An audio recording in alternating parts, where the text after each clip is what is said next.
Hey everybody, this is Seibo from the Silicon Valley 2 Spirituality Show, and today I have an extra special episode. I have a good friend, a healer, a channeler, a light worker. Her name is Nikki Mari. Nikki, welcome to the show. Thank you so much for having me. I'm so honored to be here and I'm excited to have a really playful, exciting, expansive conversation with you. Yeah, and Nikki, I gave an intro, but when people ask you, who are you and what do you do? How do you typically answer them? It's such a good question. I usually assess who the person is and why they're asking, and then I answer in a way that I know they will understand. And it's not that I'm changing who I am, but what I do is really out there. It's not a typical thing that you hear. And so it's important for me that people understand the medicine that I'm bringing this world. And speaking of medicine, I call myself a rewilding medicine woman because what I'm here to do is bring human beings back into their most authentic state and come home to themselves so that they can live a life that feels truly aligned and live a life from a place that's as deep as their soul. And I do that in a multitude of ways. So we can get into that if you want. Wow. Wow, that is so much better than my intro. And thank you for sharing that. I never really thought about like when someone asks me what I do, depending on like the context of the question or where they're at. I never really thought about like how I would answer. I typically answer the same way. The way that you answered it was very clear what you do. And I could also see that some people that aren't ready to hear those things, that might not resonate with them. It definitely resonates with me. And for those that don't know, I met Nikki first through plant medicine ceremony.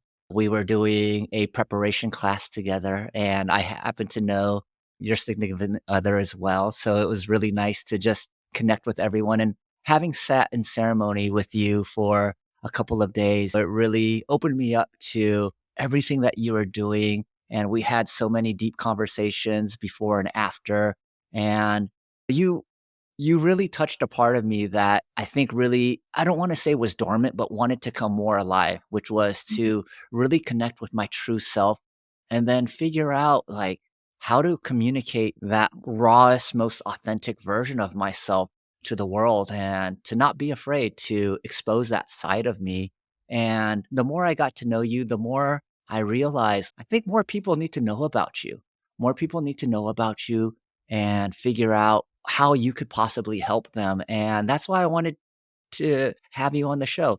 Number one, it was to reconnect because it's been, I think, a couple months now since the ceremony. And then number two was to really talk about all the different things that you did because I do feel like when I was a coach, and I still do some part time coaching, but a lot of my coaching, I would say, was like empowerment coaching. Like, you want this type of job, I'll help you get it. You want to be able to save up to buy a home, I'll help you get it. And so a lot of the things that I helped people with were very external facing.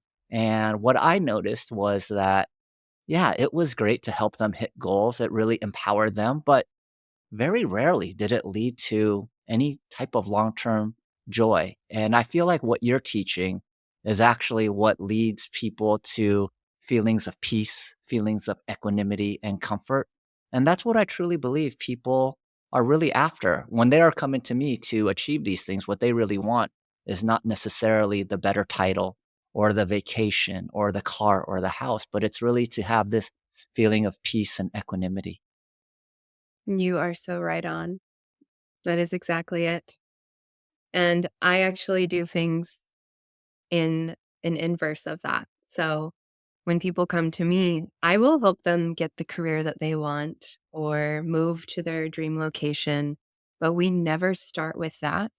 We start at the very root.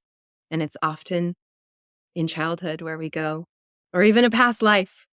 And so we do the shadow work, the dirty, hard work first. And I'm sure you were an amazing coach, by the way, because you have so much presence when you're speaking. And I was just thinking about how amazing it must have been to be coached by you. So I just had to mention that.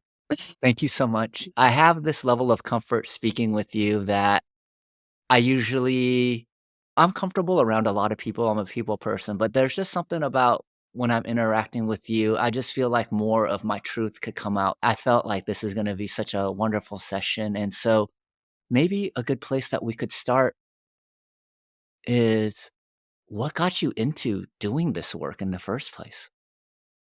Woo!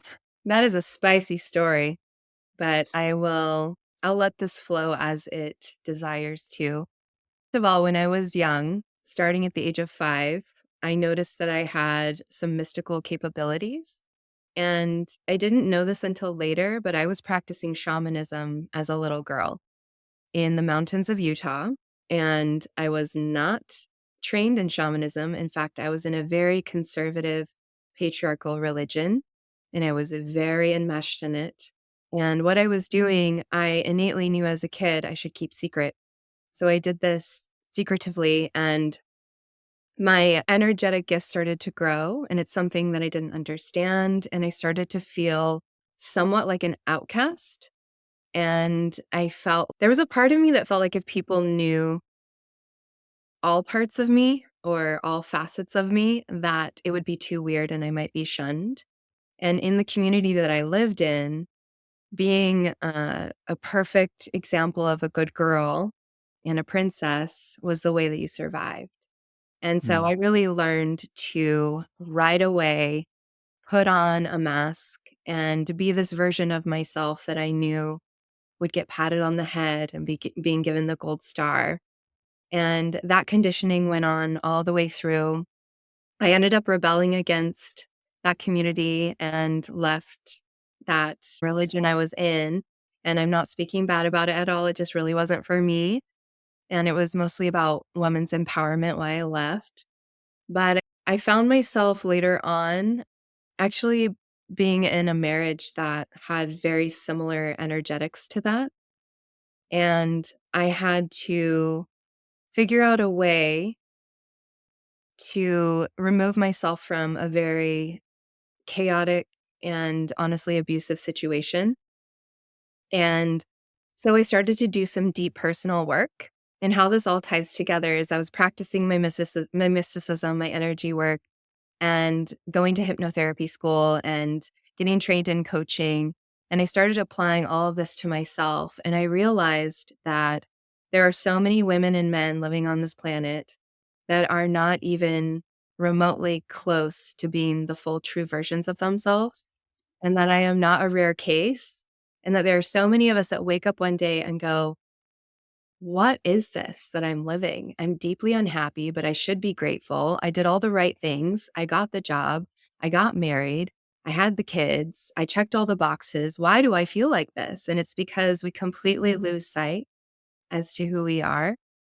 And then we have to go all the way back and reclaim the true essence of ourselves. And usually that means reconditioning. The dog is agreeing. Preconditioning. So my work now is to help people discover who they truly are before all the cultural and societal conditioning and programming. And what they find, sometimes they work with me for years in order to have the guts to be that. So I've mm. clients working with me for a really long time. Yeah, thank you. Thank you for sharing that. And I love asking coaches this question because, in many ways, I feel like whatever the coach is teaching and helping their students and clients with is what the coach needed for themselves so that they could heal themselves. And to hear about, I'm assuming you were in Utah, so I have some idea of what group that might have been. And then to leave that group to only end up in a marriage that had similar patternings and then needing to break free. And what I was extrapolating from what you were saying was, and I don't mean to put words in your mouth, so please correct me if I'm interpreting this incorrectly, is that you're not really teaching them anything new, but you're helping them remember the divine person that they already are. Mhm. Would that be a correct way of describing it? Because that's what I was feeling as you were describing it to me. Absolutely. I really believe that we're born as a pure state of who we are, as a pure constellation of our soul. And that's why I call my work rewilding, because rewilding is usually a word that's applied to taking an ecosystem and bringing it back to its most natural state, maybe even reintegrating animals that live in that habitat.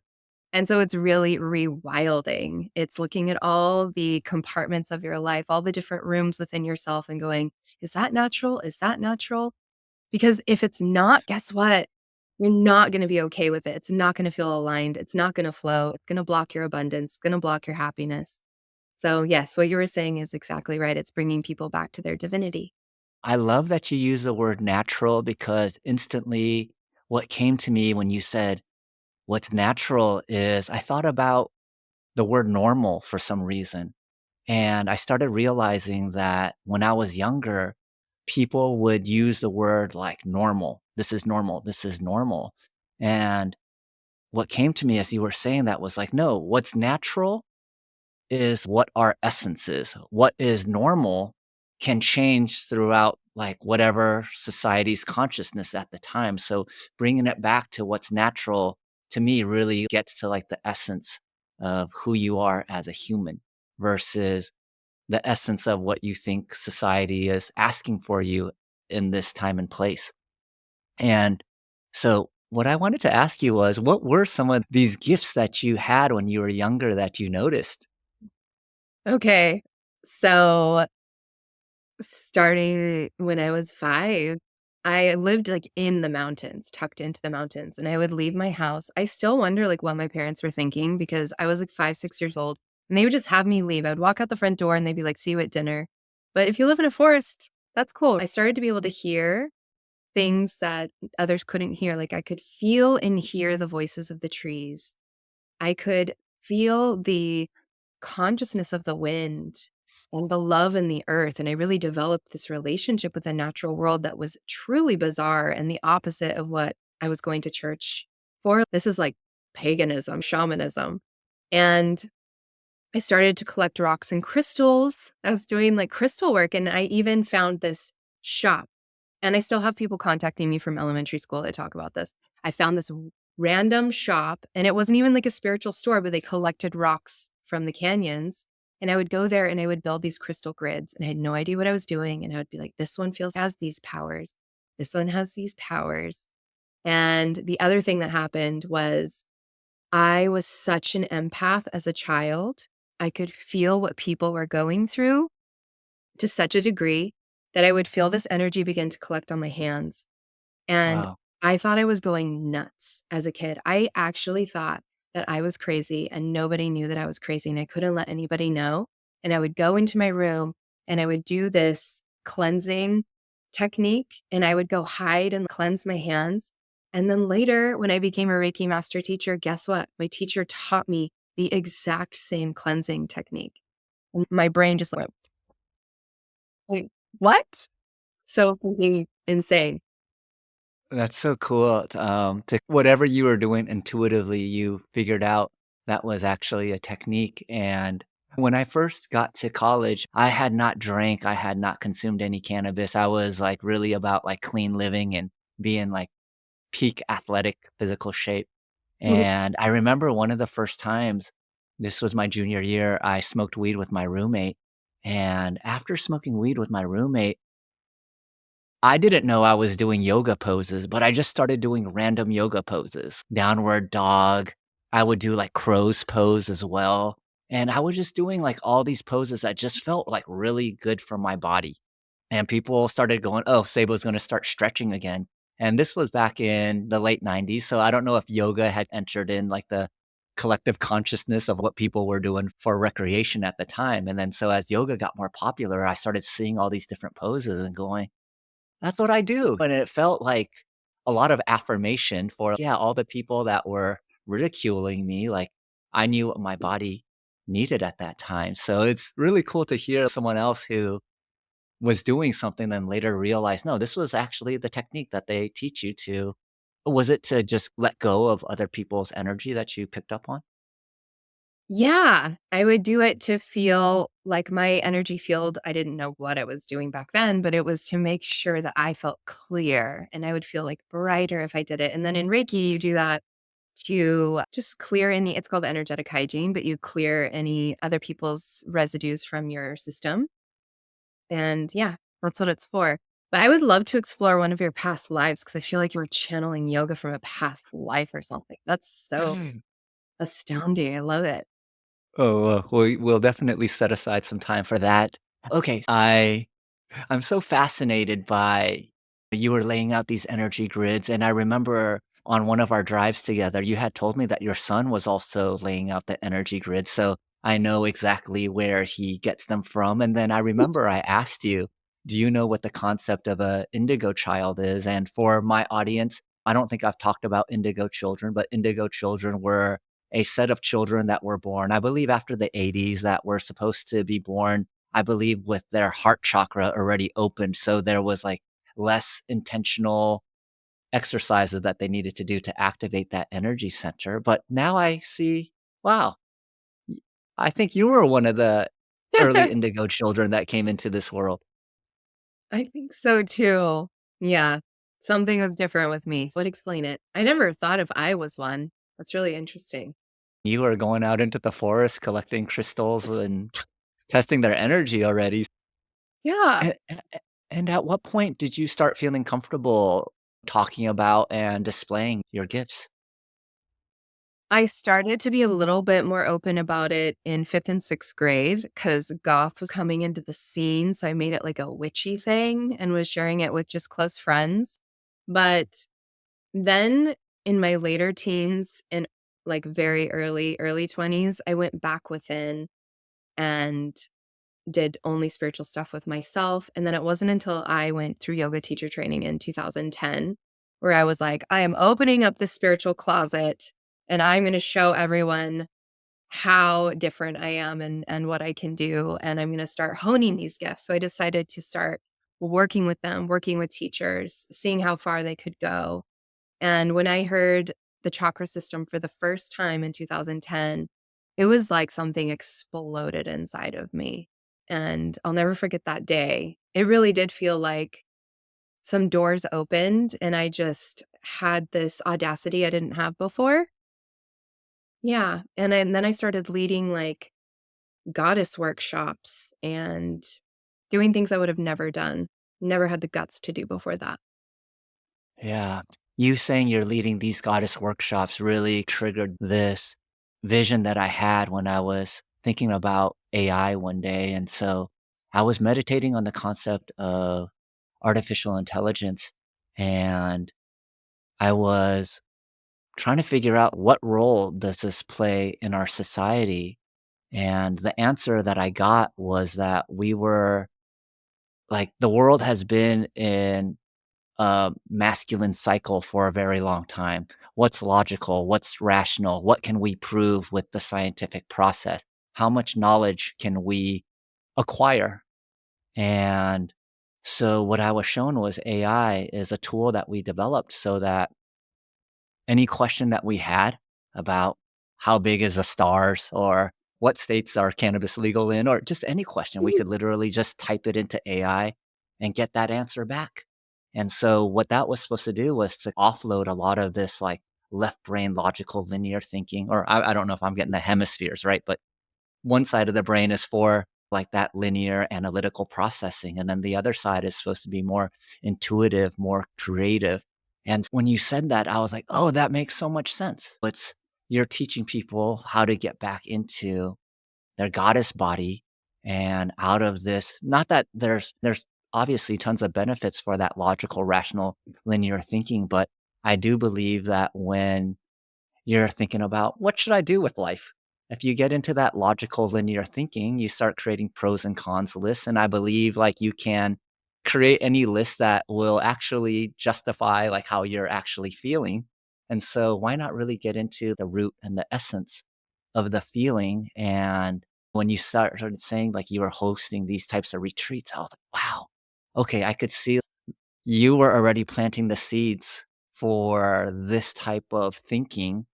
And I do believe we are transitioning from a phase of this like strict masculine leadership to a more feminine leadership. And as I look at countries that have feminine leaders, I do see based on like the data that I've seen, like maybe like the GDP isn't the highest, but when you look at like the happiness of the citizens, it's much happier and much higher. And to me, that's a much more important metric than how much revenue is this country producing. It's how happy are the citizens of that country.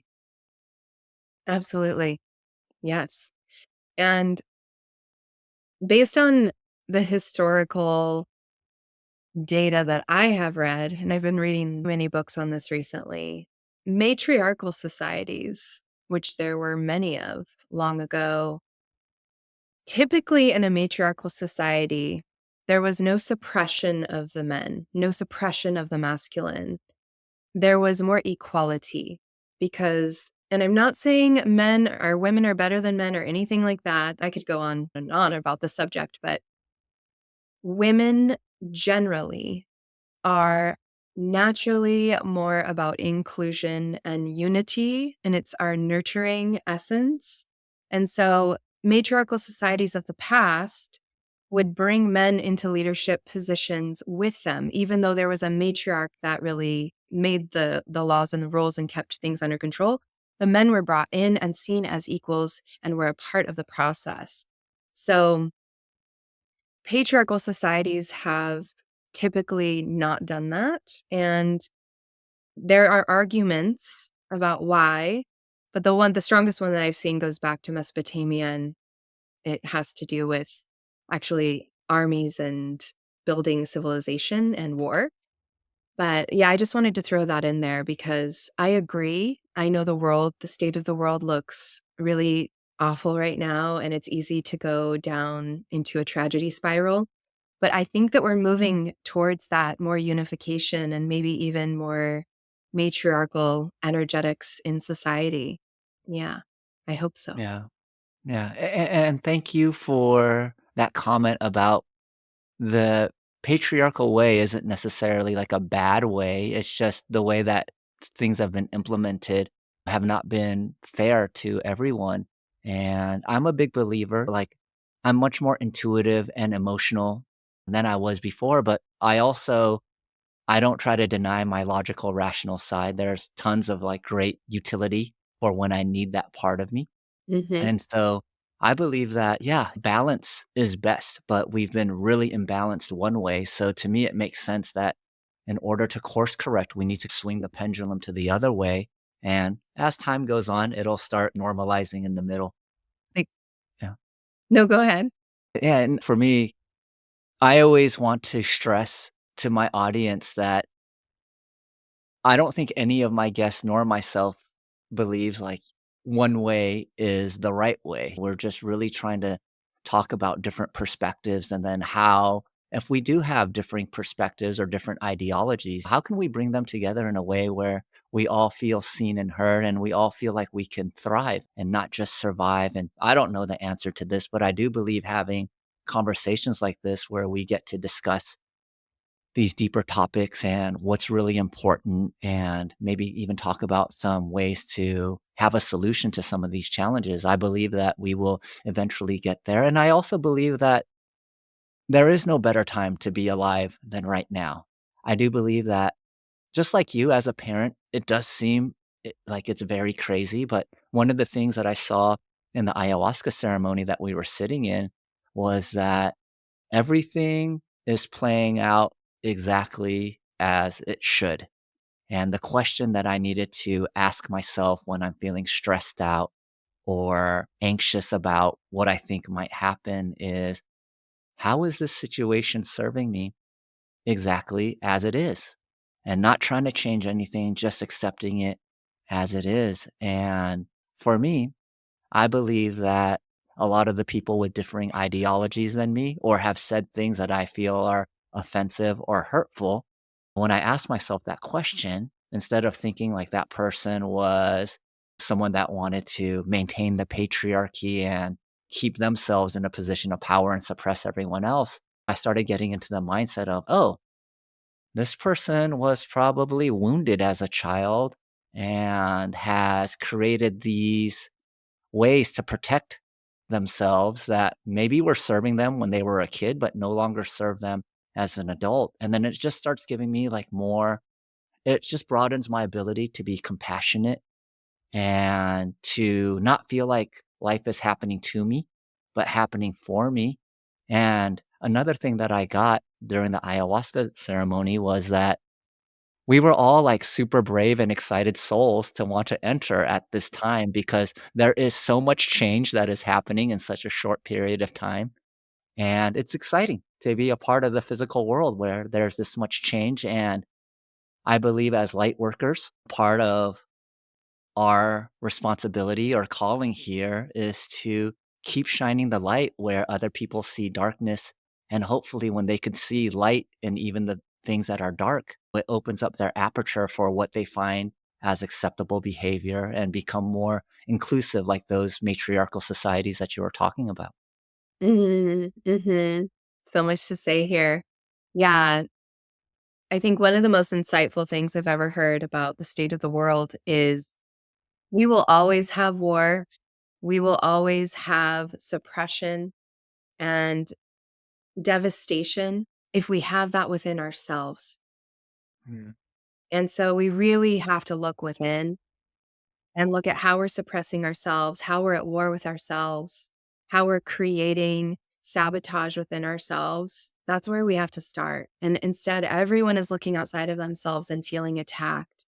And of course, that is happening. But really, the root of it all starts within. And when we're talking about male and female dynamics, I'm not even talking about gender. We all have feminine and male energies within ourselves. We have a matriarchy and a patriarchy within ourselves. So, what is that relationship within yourself? And if you can find that equilibrium, that peace within yourself, that healing, it's so much easier then to see through the shadow and be able to accept it and welcome it and work through it. And it's funny how we talk about shadow too, because shadow is absolutely necessary for growth and evolution. And the nature of this universe is to grow and expand. That is the law of the universe. And how do we grow as human beings in wombs? We grow and are formed in the pure darkness. mm. Like, there's nothing darker than a womb space. And so that is how we were formed. And so we need to become friends with the shadow parts of life and use it as a tool for our greatest transformation and rebirth. Yeah. One of the things that I would say I've heard very common from plant medicine ceremonies is, I killed my ego. I killed my ego. And when I think about what you just said about the shadow and how the shadow is like this catalyst for growth, it really does make me think like when people say like they're killing their ego.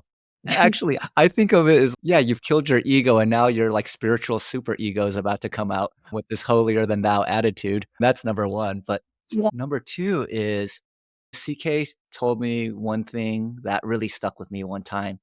And he was talking about instead of killing your shadow, like really integrating your shadow and accepting your shadow and even loving your shadow for whatever it was teaching you. And like that subtle shift in like perspective for shadow work, it was like a game changer for me because I was the type of person that when I looked at like the previous version of myself, there was like a lot of shame. Oh man, here was this guy that was just all about money, but then would talk in this like or speak using like these kind of like hippie flowery language, but deep down was just really about earning more money. And I would look at that version of myself with a lot of shame. So when CK was talking about integrating the shadow versus killing the shadow, it really made me, I feel like I was able to love like previous versions of myself much more easily and just accept that like this version here could not exist without the previous versions. So powerful. Yes. My mentor does Alice Casa. Shout out to her. She taught me about doing that in shadow work too. Like all the parts of yourself that you wish didn't exist. Like she even says, make love to them, Mm, hold them close to your heart, and they will transform those parts of yourself, will feel different to you. And we're always doing the best that we can in the place that we're at. So that is a pathway to liberation, what you're describing, accepting and unconditionally loving and reparenting all parts of you. So beautiful. mm. That's cool. I do wanna get into rewilding specifically, but I would say in one of the early parts of, like, my rediscovery journey, I stumbled upon Brené Brown, and she talked about, like, people just doing their best. just just give them the benefit that they're doing their best. And I remember going, I'd like to think that, but it's very obvious that people are not doing their best. And what I realized was I was holding them to some standard that I made up in my head of what best would be. And I think after becoming a parent, I realized there are just some times when my best as a parent is going to look like really bad to other people. And I really started like taking that to heart that whatever people are doing, however they're behaving, that's the best that they could do right now. And I found that to just give me a lot more space and empathy for others. And yeah, I just, when you said that, it really reminded me of all those Brene Brown MP3s that I was listening to back in the day. And like I said, I wanted to transition to rewilding because I know that you do Reiki, you do EFT. These are all things that I wanted to learn. And I had mentioned to you when I'm ready, I'd like for you to be my teacher. Rewilding, what modalities do you use? And who is like your typical client? Okay. So the modalities that I use are vast. I don't only do Reiki, I also incorporate shamanism and other healing techniques. But yes, there's energy work, subconscious healing, and I do that through hypnotherapy, therapeutic imagery, meditations. I also do it with EFT tapping, and I also do it through this is emotional too, but through emotional and subconscious healing, I will do parts work, which is visualization and disassociation from parts of yourself so that you can heal and work with different aspects of yourself. I know that sounds complicated, but that's some of the work that I do as well. I also do somatic therapies. And so somatic therapies are, of course, traumas, energies, beliefs, memories that are held in our body and can only be released through body work. So I do that. I also do intuitive dance and some qigong and yoga work with my rewilding clients. And then I also do really fun things like I help them dress in a way that feels like their soul. We do embodiment vision boards. We do sensual work. I help women reclaim their sexuality because that's a part of us that's very suppressed. And I've also recently been working with men. So wow. When I started to get male clients, because I've only marketed myself as a rewilding for the feminine, I was like, can I even do this? I don't know if I am the person for this, but they're showing up because I'm supposed to. And so I have found that I do have the ability to rewild men because I really understand not only their feminine nature, but I've also studied deeply about what the patriarchy has done to the masculine as well and toxic masculinity. And anyway, we could go into that if you want. But I also channel. Most of my work now is channeling. So I don't use a modality unless I know that I'm supposed to in that moment. And I never ever plan what I do with a client before I show up on screen. I know my modalities, I know my tools, I know what gifts I can bring to the table. And then as soon as I see them and they start speaking, I know what I'm doing. And it comes from somewhere that is not my humanness. So I open my field before every session, whether it's a group or with people, and I let spirit do the work. It's not even me. I love that. And for those that are listening that might not be familiar, how, how would you describe channeling? Because this is my favorite topic, Yes. channeling. And so I'm so happy that I met someone like you that also channels and is comfortable talking about it. And in many ways, I think like the previous version of me would be like, wait, she's not preparing for this coaching session and she's just showing up. That's not cool. But the current version of me is, wow, that's the exact type of coach that I want. One that can be in the present moment, get present and intuitively know what that person needs at that moment versus some 16-week structured framework that I think a lot of coaches that teach coaches how to run businesses will want them to implement. So, yeah, can you tell us a little bit more about channeling and how it helps you figure out the customized curriculum that you will be running your client through? Yes. Just to go back a little bit on that, I keep a log of what I do with my clients. So I'm always very resourced in what they have done and what they're currently moving through. And I will have an amount of time that we have to work. But yes, as far as the structure, like we're doing this and this and this, that is something I don't believe that I need to do. So channeling is such a buzzword, and people often think that channeling is like speaking tongues, if we're gonna get all biblical. Uh, And really quick, like, when I was younger, speaking in tongues, I would see it on TV every once in a while. Then a couple of my friends were like, "Seibo, I just started doing light language," and they would send me a video, and it sounded like a lot like speaking in tongues. So I was thinking, is light language and tongue just different vernacular for the same thing? I think so. I really do, because speaking from somewhere, a higher power, how old is that? It's ancient. So I'm pretty sure it's the same thing. Yeah. Okay. Yeah, so channeling is just the act of connecting with, you could call it whatever you want, source, God, goddess. Some people channel specific entities, like it could be the Pleiadians, which is like a star community of people. Some people channel what they call aliens, and channeling is allowing the consciousness of something outside of your humanness to flow through you. And the way that I really think of channeling is divine inspiration.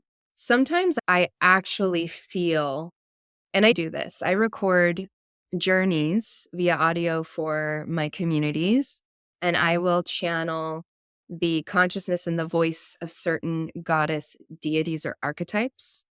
And so an example might be Isis, which is an Egyptian goddess of rebirth and feminine empowerment. And so her channeling through me was this very powerful voice that made my clients honestly feel electric.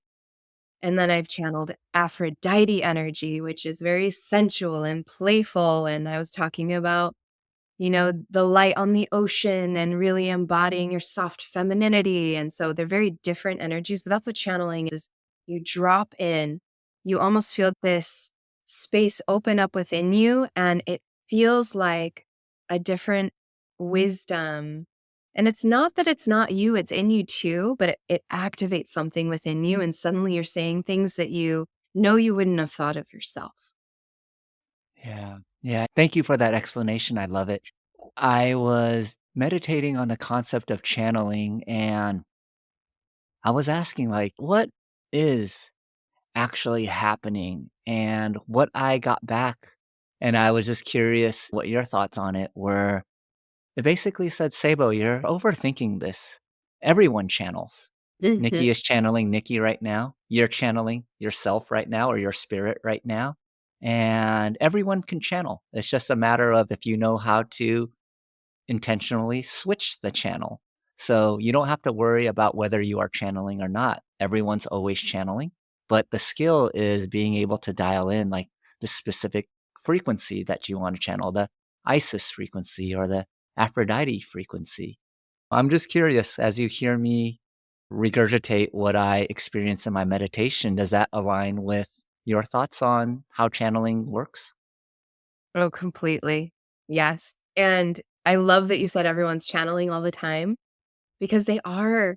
We have so many different layers to ourselves and layers to our own consciousness. And I think many people are walking around on this planet channeling the voice of who they were told to be, Mm, not their soul. So that's pretty profound. yeah. Yeah. Thank you. Thank you. You said something earlier that kind of piqued my curiosity. So, you worked with primarily women. You're currently working with men. What would you say is the differences between working with the groups? And I bring this up because I have firsthand experience where I would say 90% of my clients initially were men.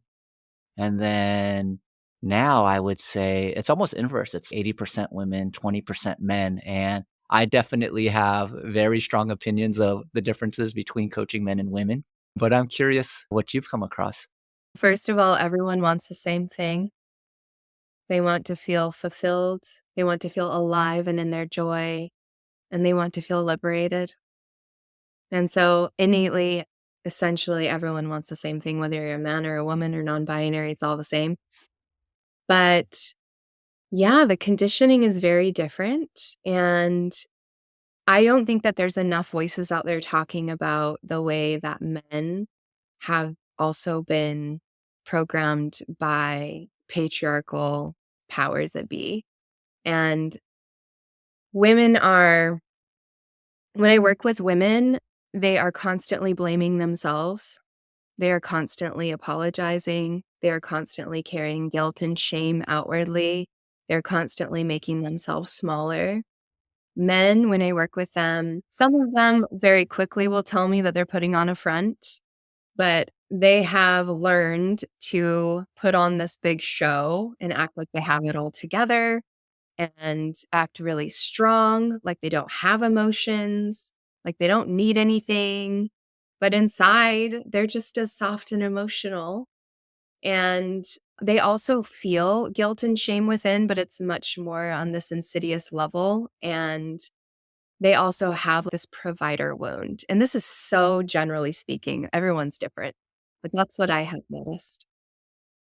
Yeah, I know you said it was general, but I feel like I was nodding my head to every single thing that you were saying, and I'm definitely no stranger to saying everything is fine when shit is chaotic.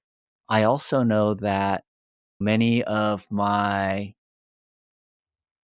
like, my shameful moments were because I was so feeling like I couldn't communicate something that was truthful to me, so it manifested in some sort of, like, defensive or violent behavior, and it's interesting thinking about the differences because, a lot of what you said definitely aligns with my own experience, and then of course, it makes me just think about what type of conditioning have I had as a male, and how much of this programming is still, like, running in my subconscious that I'm not aware of, and the word that you used to me that really resonated with me was the word liberation, and Mm, in my meditations, like, before it was like I was getting this consistent messages like, "Seibo, keep waking up, keep remembering."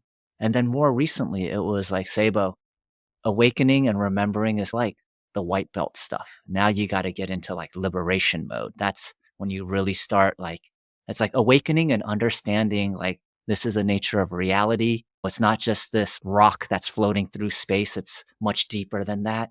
It's not just these physical objects. There's these higher dimensions that of reality that you can reach, but just knowing this information, it's good, but it's knowing like you watch the Food Network a lot. People cook and you're like, I think I understand the concepts of cooking, but now it's time to actually start cooking and cultivating those skills. And yeah, when you said liberation, I was like, oh shit, that's what's been coming up a lot was like, all right, now that you know this stuff, how are you going to implement it? And how is this going to liberate you from whatever shackles you've put yourself in? mm, that is so powerful and potent. And how are you going to implement it? I'm putting you in the hot seat now. Yeah, great question. I would say that how I've taken this information and how I'm implementing it is really just practicing like radical self acceptance of what is, treating myself the same way I treat other people, and practicing unattachment of what I believe practicing this will bring to me. And I find when I do those three things, I feel like I'm in flow with the universe. When I feel like I'm out of alignment with the universe, then it does feel like one of those three things may be off. And it's probably usually the attachment to something that pulls me out of a state of equanimity. So that's how I would be practicing it. Mm, that is so juicy. I love the piece of being non-attached to the result of the non-attachment. That really is black belt shit right there. That is epic. I love it. Yeah, Wow. yeah. It's something I'm practicing, not something I'm an expert in, but hopefully I do feel like I will earn my black belt one day. Yeah, I think you'll be practicing that for the rest of your life because human beings always want to attach to something, right? Yeah, Control. Yeah. totally. Okay. So what I'm curious about is when Do you coach in groups or do you primarily coach one-on-one? I do a lot of one-on-one work. However, I do have a Divine Feminine Leadership community, and I do coach all of them. And I also bring in different speakers from all over the world, from different lineages and cultures. So that's something that I do in a group. And then I also host group retreats. Those are really the two ways in which I serve groups. Okay. Okay. Mm. My audience, according to YouTube and Spotify, is majority women.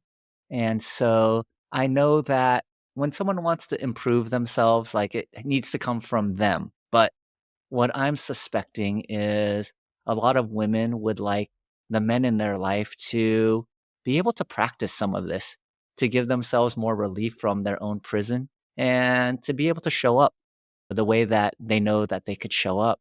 So if someone has a man like this in their life, how would you recommend like planting the seed so that they become aware of that there's these types of modalities? Because I would say for me growing up, I only knew one archetype: work harder, sacrifice more, provide more, and he who dies with the most toys wins. Mm. And that archetype was, I think, good for accomplishing stuff, but horrible for feeling good about myself. And so I know from personal experience that when I share my transcendent experiences with people, sometimes I'm super attached to them, be like, yeah, that sounds great. I want to do it. But now I've learned to maybe if I just plant the seed and the idea when the timing is right, they'll remember that and come back. What would you recommend for people who have men in their lives that that could really benefit from this? What's a good way to bring this up? So you mean working with me Yeah. or finding? Yes. So I get asked this a lot because I do work with a lot of women and they're like, I just wish that my husband would do this work. And so what I recommend that they say to them is that it often has to do with the mind and the logic, because that's what men understand. And so I get funneled in husbands to help them think more clearly, sometimes be more productive or feel more joy. It's very simple. And then we usually go into the more wild stuff later on. But that's how they plant the seed. And also, I've had women have the men in their lives come to me because they are so freaking hard on themselves. And so that's another way. It really is on a case per case basis, but that's what I would. Yeah. Mm. And I'm constantly being asked if I'm gonna be putting on men's retreats because I only do women's retreats right now, like, almost every week. So, I want to be facilitating that with other men, but hopefully that's on the horizon line. Yeah. I feel like what you described was and this is, like, the wrong framing, but it's what kinda came to me was, like, it's almost like a Trojan horse where, hey, you teach them the stuff, like, they want on the surface level, and then there's, like, a once they're bought into that, then you go into the more deeper stuff once they're bought in, so I see Mhm. that as a really awesome, way to allow them to come into the shallow end of the pool before they dive into the deep end, and Exactly. I wanted to know, could you I know you can't mention specifics, but can you share a story of one of your favorite transformations of someone that came in a certain way and then left a completely different way? Yes, I could. One of my favorite clients, I have all favorite clients. This is gonna be impossible to answer, but one that I've recently witnessed is a woman who came into a ton of money and was in a very toxic, abusive situation, and she wanted to change her entire life and burn it all to the ground. And I had to start with her from the very, very beginning of her life, and it took an entire year, a little bit longer, but I helped her transform everything in her life. Like, got out of her abusive situation, realized that money isn't everything and is still abundant to this day. but there was like the scarcity there. Started taking better care of her health, started loving herself, understanding her soul. And now she's living a life that you would never have imagined, ever. Living in a place that delights her inner child, living with the love of her life, creating the environments and atmospheres that light her up. I don't want to go into too much detail, but that one really has struck a chord in my heart and keeps me going. There's another woman that came to my retreat last year that is helping. She's an apprentice now and is helping me facilitate. And all she wanted to be was a medicine woman as well. And she was born with all of these gifts. And she says that the retreat that she came to last year with me is still something she weeps in gratitude for, because I pushed her to step into that path of owning her energetic and spiritual gifts. And now she's doing it publicly. So those are just a couple stories. I have so many more, but yeah, it really fuels my mission and keeps me going. I do it for them, not for me. Yeah, that's so cool. And I'm curious, what is most exciting for you right now? What is like top of mind that is really like engaging you and taking up your mind share? I'm hosting a retreat for the first time in Malibu on November 7th, and I'm really excited Ooh. about that because it's local. And this is a different kind of retreat because I'm really focusing on sensuality and eros and reclaiming the power of feminine sexuality. And I haven't done a retreat based fully on that before. And that felt really important to me because I have so many clients and people in my community that have issues with that. And do you know what eros is? The god of love? Yes, but Plato then coined the term to be more of a concept, and it is to find a wild erotic passion for life. And so the Ooh. of this retreat is to take when we hear sensuality and eroticism, we instantly think of sexuality. But if you put this through the funnel of Plato's concept, it's that you can make love to your entire life just by choosing to be fully alive. And that means not turning away from any emotion or anything that's happening right in front of you, just as you said. And life becomes like this erotic, sensual experience. And so that's what the retreat is about. And I'm really excited about that. Yeah, is that a women's specific retreat or men could go to this one as well? It's only women specific because of the level of the work that we're doing. And I did applications for this too. It has to be very like trauma informed and very intimate and protected. So it's just for women, but maybe in the future I could do a co-ed one. Yeah, I'm just as you're describing, this is definitely an area that I haven't focused on, but there's a lot of curiosity. I've been married now for what, since 16 years, and I'd say we have a pretty good sex life, but when you describe like this sensuality as like going beyond just the bedroom, but like into your daily life, like my mind was trying to imagine that, but it was having difficulty. Then all of a sudden I got super curious about it. And I guess maybe my question is like, when someone cultivates this aspect to themselves and they are able to make love with life every day, can you just give a few more details on that and what that experience is like versus not being able to do that? Yes. So I really walk my talk.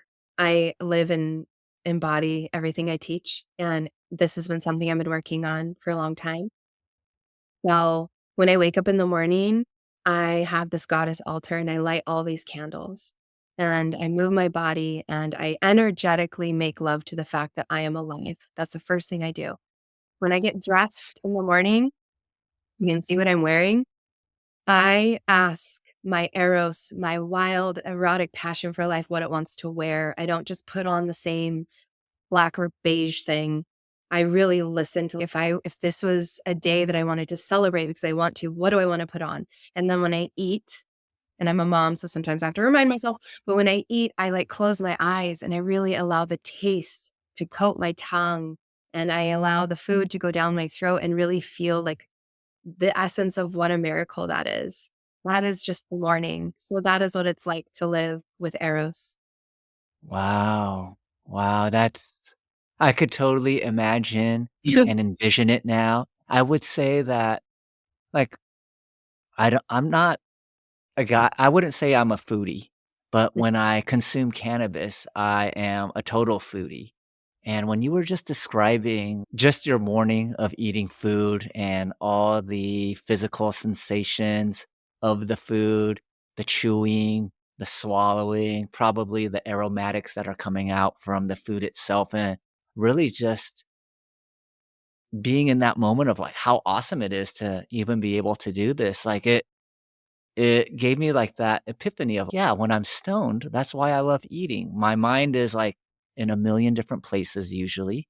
So when I'm eating, I'm thinking about, "Oh, I should get back to work or finish this course or edit that podcast," so I'm just eating and not being present with the act of eating, but when I get stoned, I'm, like, locked in, just like these ribs, this whatever is in front of me, and yeah, really, like, texture layer by layer, like examining each texture and just finding so much joy and enjoyment. And it's really opening me up to just every other mundane thing that I'm doing. If I actually pay attention to what I'm doing, it could become something magical and really something engaging.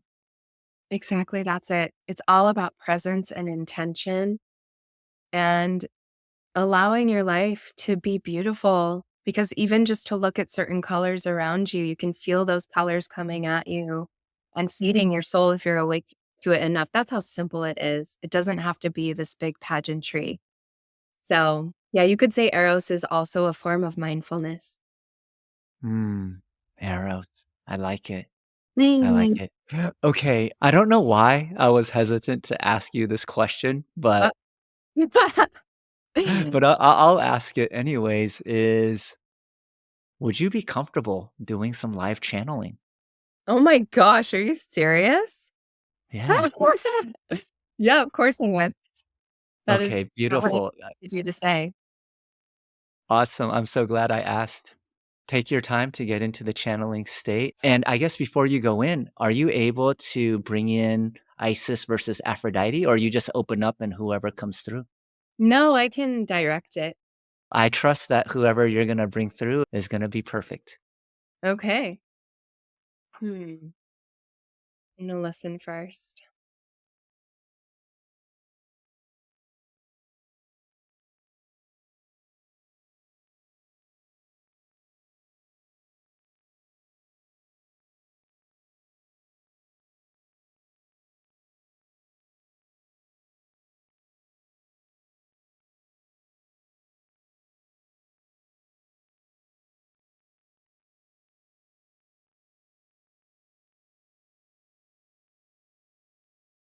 What I'm really feeling is it's the energy of Eros, which you could say is connected to Aphrodite because we were just talking about it.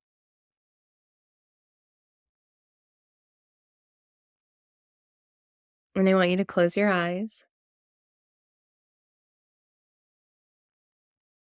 and really drop into your body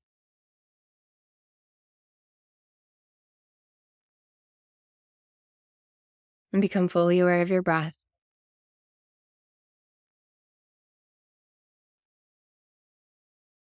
The purpose of this next few minutes is for you to fall even more deeply in love with being alive.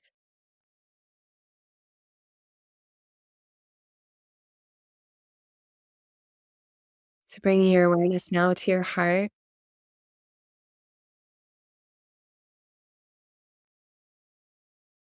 knowing that your heart space is one of the most miraculous things in this universe.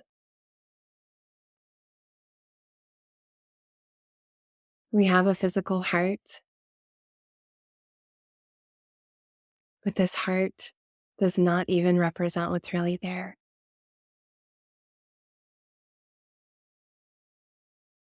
Your heart is an infinite vortex for the energy of pure creation to pour through. And your heart is what tethers every single human being to one another.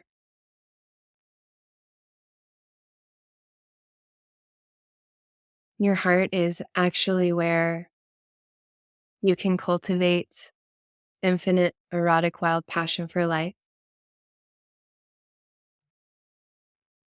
which others might think it's a different part of the body, but it's the heart. And perhaps you can feel some heat building in the heart because this is the truth. So this energy is asking me to ask you to open up your arms like wings.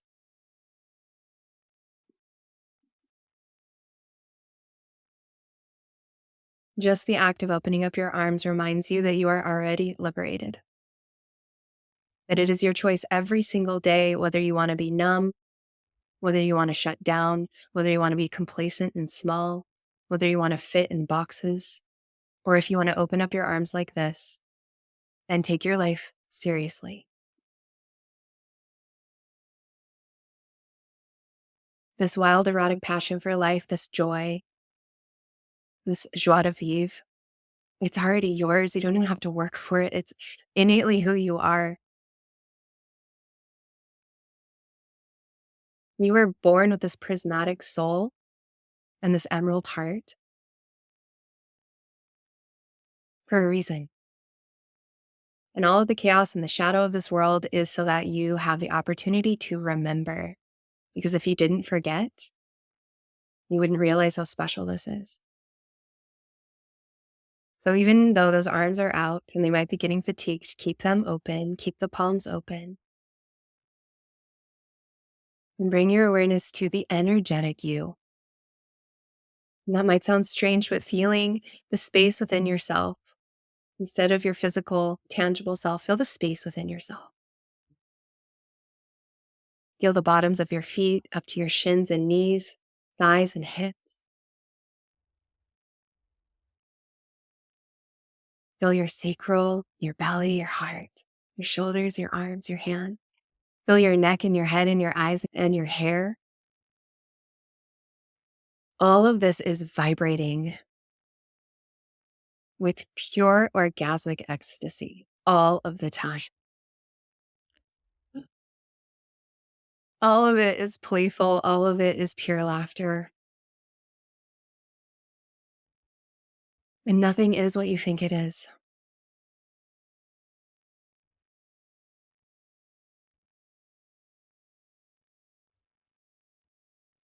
To even be able to perceive this vibration within you is a miraculous gift that cannot be described through any words or be fathomed.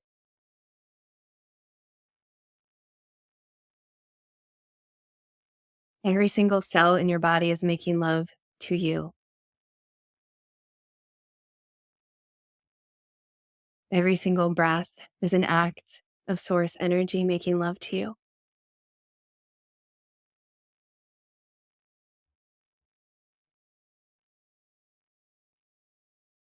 All that the universe, God, Goddess wants is for you to take this opportunity to breathe and live as seriously as you can, which means do not live your years wisely, live them wildly. We're going to end this by bringing one hand actually to your throat and then placing one on your lower abdomen.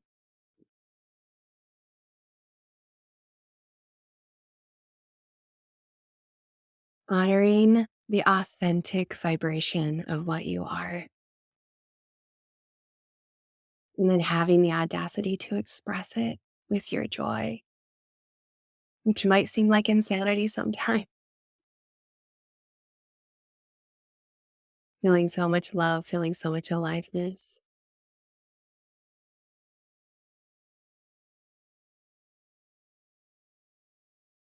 Thank you for this opportunity to channel and to feel this energy. Adi Shakti. Hmm. You really liked that. At the end, do not live your years wisely, live them wildly. Not to write. Mm, oh, mm. Well, it's recorded, so it is written down somewhere.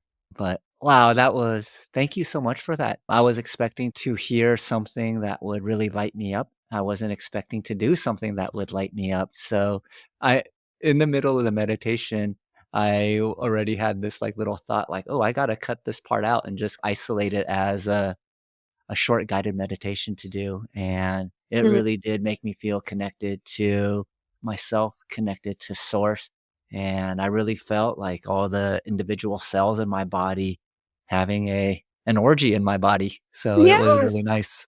Yeah. I felt that too. It was really strong. And I was like, okay, I guess I'm doing this. And none of that was planned, obviously. Hmm, that's so lovely. Nikki, thank you so much, and so for the people that want to work with you, how do they find you?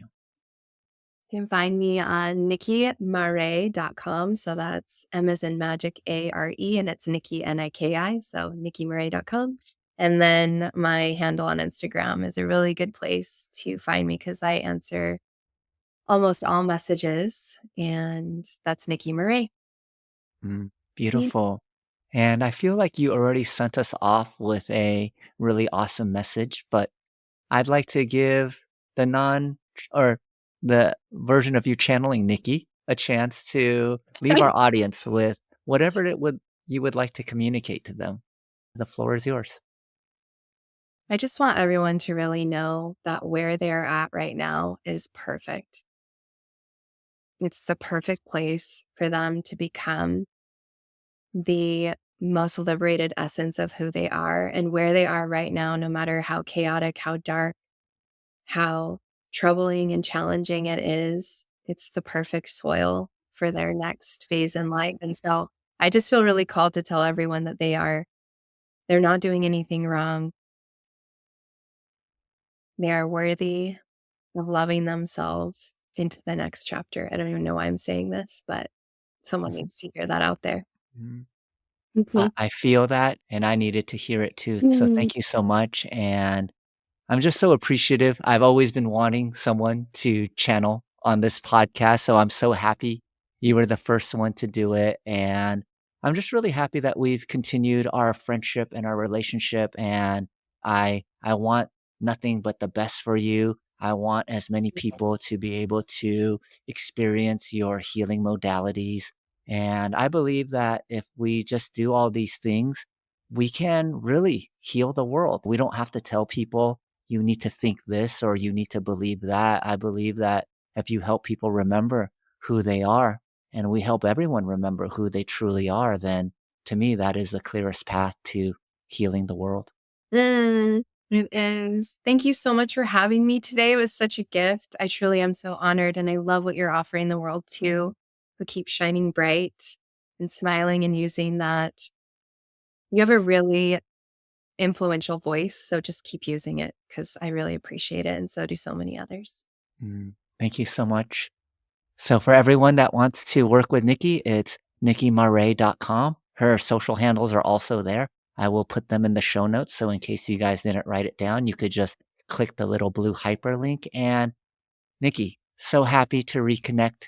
I'm Yeah. glad that everything seems to be beautiful in your life. And I hope that I'm going to try to drop this episode as soon as possible so that those that are you still accepting applicants for the November 7th retreat or is I it closed? and one spot left, but then March next year, I have 10 spots left for March next year in Costa Rica.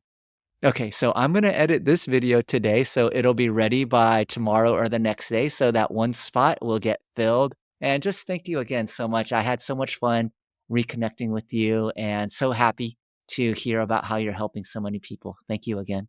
Thank you so much. All right, let me end this recording.